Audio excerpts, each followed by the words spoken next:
come around to say hello. One, I'm so fly. You took a nosedive. Careful when you play on my level. For you it's so. Hey, hello. Motorola Razr 50 Ultra. Flip the script. Hello, Moto. Yes, I thought it's my assumption that maybe Chinese they have better technology to see that what is happening in those areas, and they have satellite system and they have a good technology. I thought at least they could have known in advance when that water was accumulated, when river was blocked by landslide, and water was collected, creating an artificial lake there. I think it seems that they could not trace that because they have also lost many number of people. Hundreds of Chinese were also missing now, and they also their infrastructure also damaged.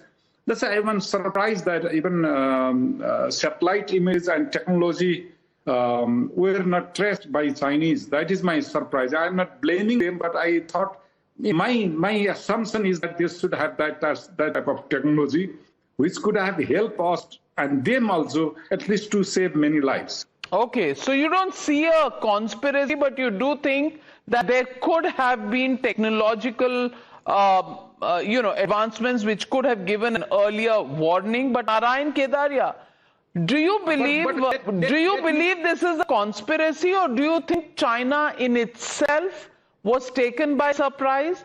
And many environmentalists, climate change experts talking about the fact that the extensive activity, construction of dams that is taking place at the Sangpo River could be to blame for what really happened.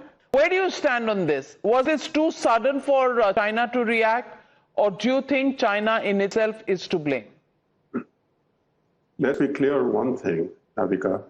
It began as an act of nature. That's very clear. But this act of nature became a cascading catastrophe after colliding with an increasingly human-engineered mountain landscape upstream. Scientific studies have long warned that human alterations to rivers and mountain landscapes can exacerbate natural disasters.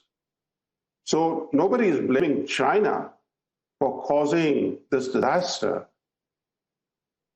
but China's upstream construction, including modification of river channels, expansion of embankments, and other civil works, have narrowed sections of the upper valley by concentrating construction activity along riverbanks.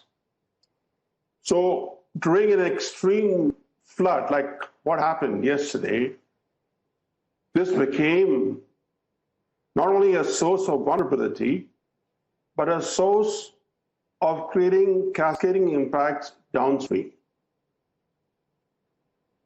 The transformation of the river corridor along the Tibet-Nepal border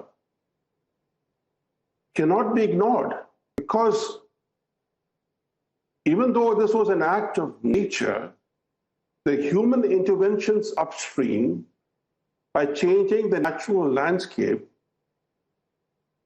allowed that deluge to turn into what hydrologists are calling a liquid concrete. Absolutely.